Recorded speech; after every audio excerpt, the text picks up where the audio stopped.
Welcome back to Real Estate Mindset. Today's video is going to be absolutely bonkers. Now, the data is in, and today's video is going to be our housing market update video. And I want you guys to pay extra special attention today because I'm going to try to show you guys and teach you why you need to get your own real estate license. And if you decide not to get your real estate license, I'm going to show you what you should be telling your realtor as far as what they should be providing you as a potential buyer. And this is actually going to be a good strategy for you to use as far as interviewing realtors as well. So it's going to be a huge deep dive today. We're going to start at price cuts. Then after the price cuts, I'm going to do a quick market analysis on my local MLS. So we'll take a look at active live data, and I'm going to show you the impacts of what new construction price cuts are finally starting to do in my local housing market, meaning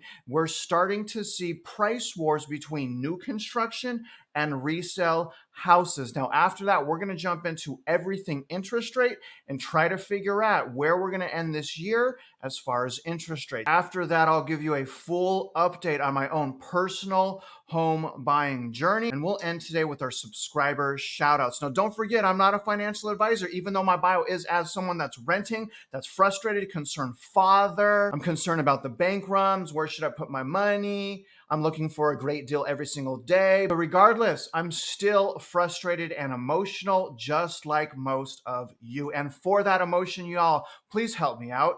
Like this video, subscribe if you haven't already, shoot me a comment below, and I'm telling y'all right now, something's wrong with YouTube. People aren't getting my notifications. So understand, I'm going to start dropping consistently at 4 p.m. Central. But let's start with the massive price cuts. So I'll jump into this very quickly. This is active live data. It's very, very important to have live data so you know what's going on in any local housing market that you want to buy in. And again, this is the reason why you should get your license. But take a look. Here's the first listing I want to quickly show you.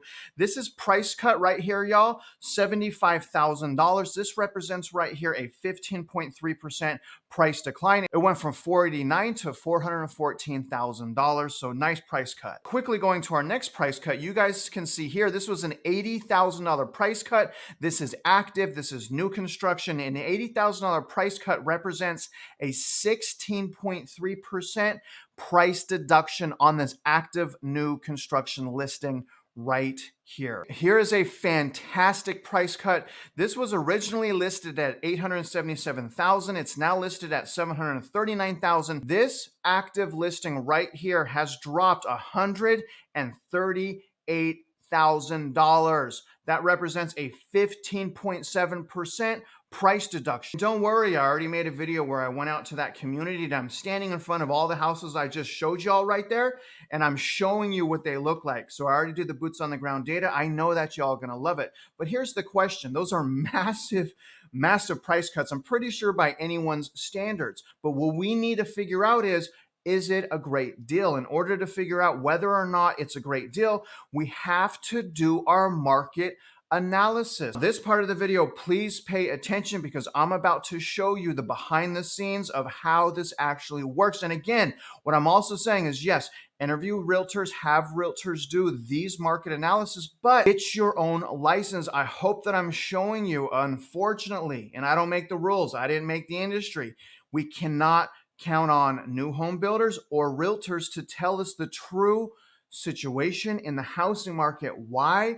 They're paid salesmen and women. Their job is to cheerlead and sell houses.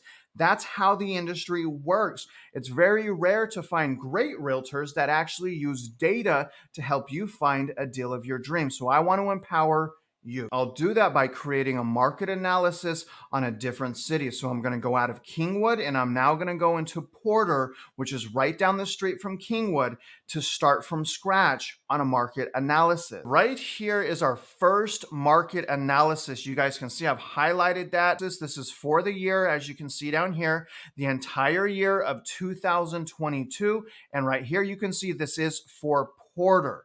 So all of the sales in Porter for 2022, there was a total of 964 homes sold. The average price per square foot is right here at $154.47 a square foot.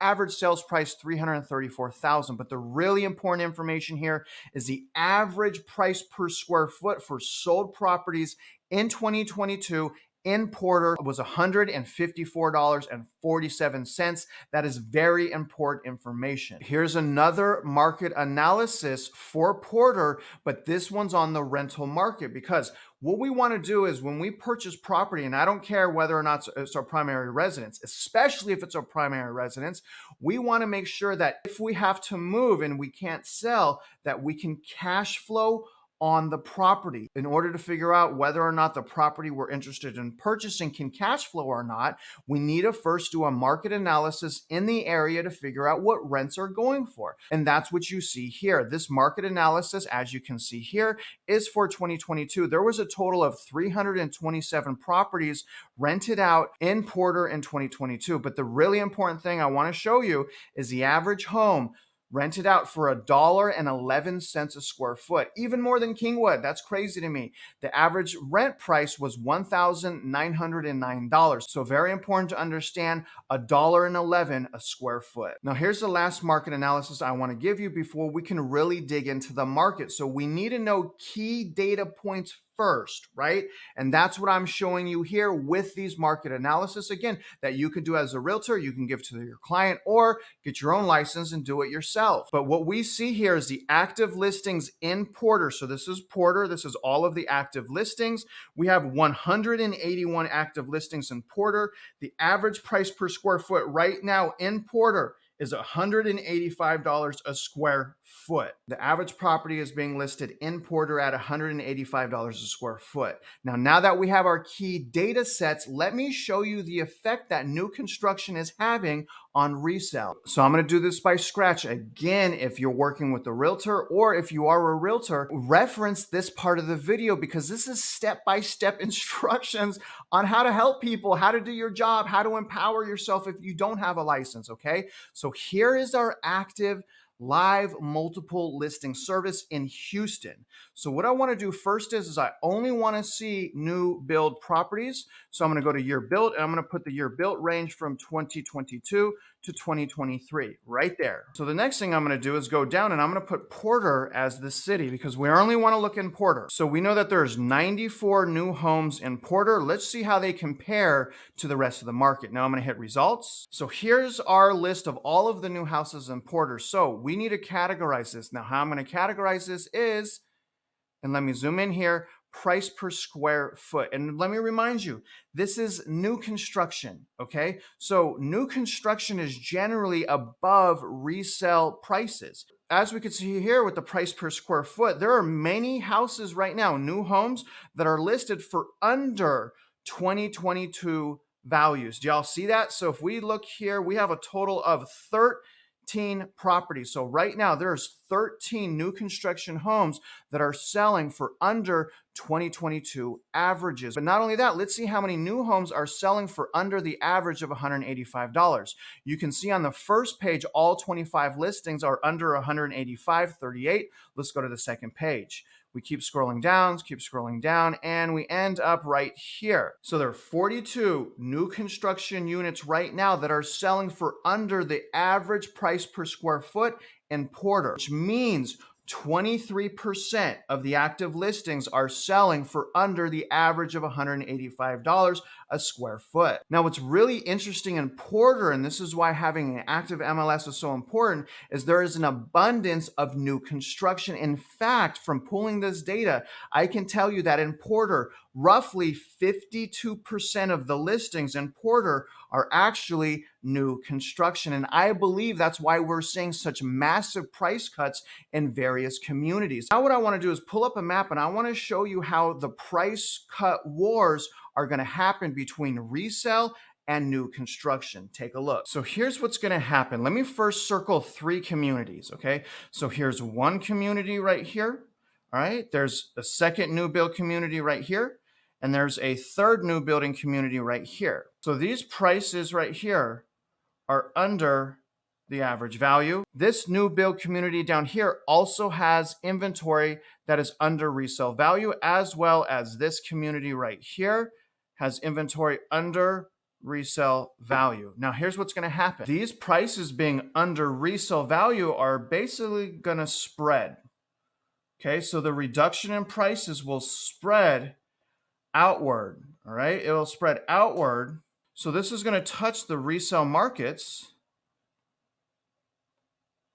that are around new build communities, and Porter and Kingwood has a ton, and that's really how it's going to work. And as that contagion spreads, all that's going to mean is that you and I are going to get a better deal on a house. Now, it's important to understand, I'm talking about metro areas right now that are absolutely heavy in new construction. If you're in an area that doesn't have massive inventory of new construction, you're going to need to look for different signs. And probably the biggest thing that you're going to want to look at is the overwhelming unaffordability. Part of the way to understand that is look at the median household income in the area that you want to purchase and then calculate what a mortgage payment would be based on the median sales price. Now let's move into everything interest rate, and where I want to start is by looking at what Mortgage Bankers Association is forecasting mortgage rates to do. Take a look at what they think now. Here we have our MBA Mortgage Finance Forecast for March 20th, 2023. And let me show you how this works. So obviously these columns right here represent 2022, 2023, and 2024. The last one is 2025. The only thing that we're going to look at is the interest rate row, which is right here. Now here's what I want to point out about what Mortgage Bankers Association are saying about interest rates. And remember, it's Mortgage Bankers Association. They probably have a little bit of bias. They're in the industry. They want it to do well, and they don't want people to freak out because they want more and more people to join their website. Mortgage Bankers Association is essentially saying that we're headed down from here. All right, so you can see here that they have guessed that interest rates average in Q1 of 2023 are going to be 6.4%. We know already that that's wrong. The average is probably closer to 6.5 to 6.5%. But what's interesting is again, they see a downward trend from Q1 on. So they're saying we're done with interest rates going up. Interest rates are now going down. Q2 of this year, we're going to have 6.1 average.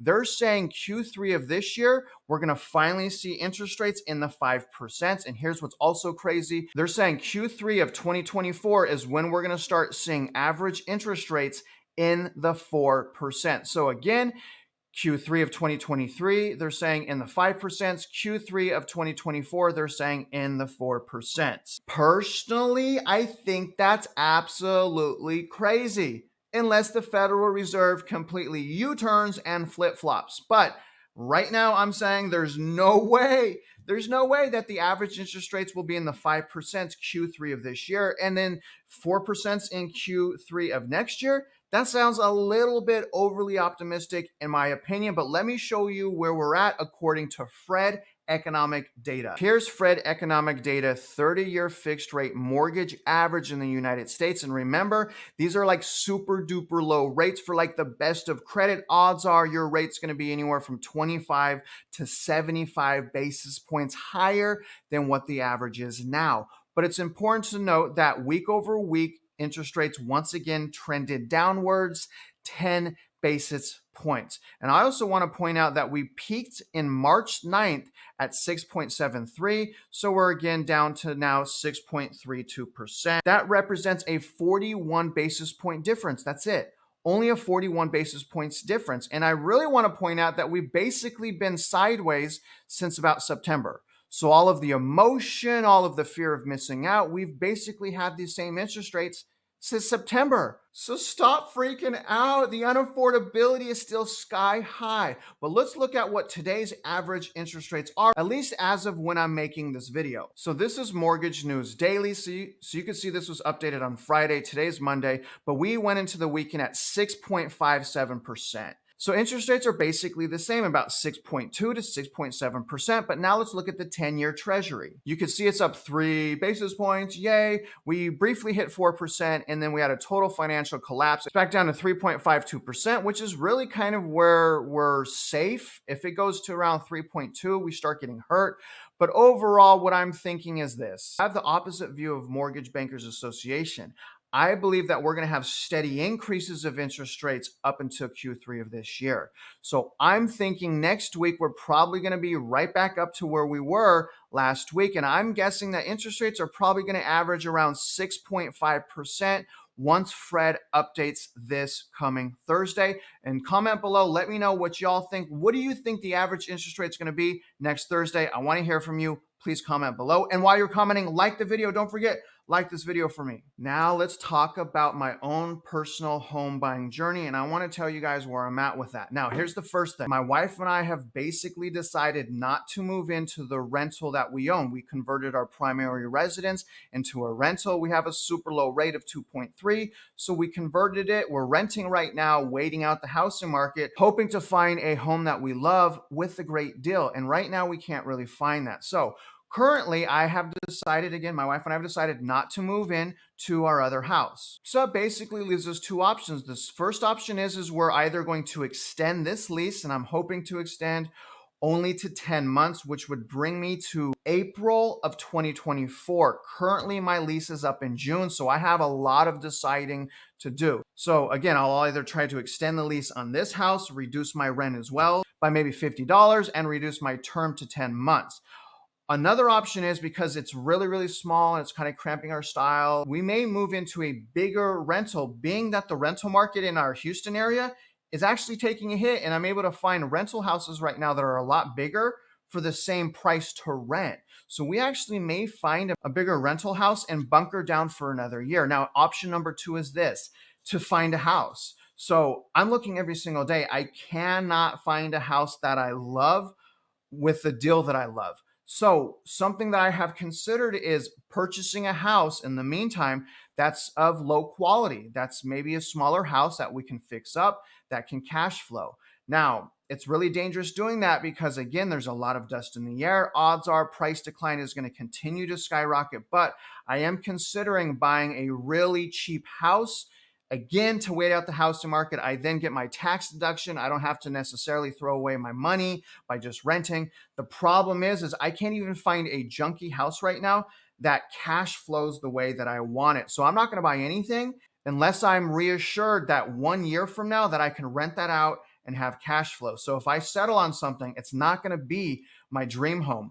I don't know that I'll be able to get my dream home this year. I'm going to be looking every day and I'll give you guys an update. Now, also remember this, I am well qualified right now. I've already went through the underwriting process. I have a pre-qualification letter. I use and work with someone named Jennifer Rader at Amcap Home Loans. I will put her information in my description. I get your emails asking me for help. I'm sorry I don't respond to them, but I'll have her information in the description if you're interested in getting loan information, mortgage information in Texas. Overall, y'all, I'm mentally distraught. All right. I'm frustrated. I just want to move on with my life. I don't like this downgrading. I don't like renting, but the alternative is just so much worse. But I am frustrated and I am barely hanging on. I just want to be honest with you about that. Now, let's finish out this video with announcing this week's first comment champion. It's a little game that we play. Whoever comments first on the videos for a given period of time, the most gets the championship status. So let's take a look at who this week's eligible participants are. I love so many of my viewers. Scrog, you're one of them. Thank you, brother. You got first place comment. Also, usual suspect, my man, Dave Blackman. Dave, you know how much I appreciate you, sir. Thank you. Followed by Mealy or Melissa. Melissa, girl, I see how hard you're working. I appreciate all the first place comments you got during the last week. Another usual suspect, WTH, sir, I appreciate the effort and the support. Then we have Steve Smith. Steve, sir, congratulations on the first place comment. I definitely appreciate it. Last but not least is my man, my brother from another mother, Johnny I Fly. Johnny, sir, I appreciate the effort. Number one first place comment champion is, once again, our man, Dave Blackman. Dave, from the bottom of my heart, brother, thank you so much for the support. You got four first place comment champions. I really appreciate that. Now, here's where I want to end the update video. Remember, CIA to CYA. CIA, which is credit, income, and assets. If you're waiting on the sidelines like I am, or you're preparing to purchase, remember, don't just sit on the sidelines and be distraught and emotional, okay? Empower yourself, work on your credit, your income, and your assets. The next thing, become an expert in your local housing market. Either get your realtor license or ask a realtor for help. That's a good way to review which realtor you want to work with. Now, the last thing is positive mindset. I myself struggle with that because I want to move on with my life so bad. And things that I do to get out of my head are just spend time with my family, love my children, love my wife, go outside and spend time with them. Now, other than that, you guys, I really hope you enjoyed this week's update video. If you're out there investing in real estate, you know I wish you luck and I hope you win.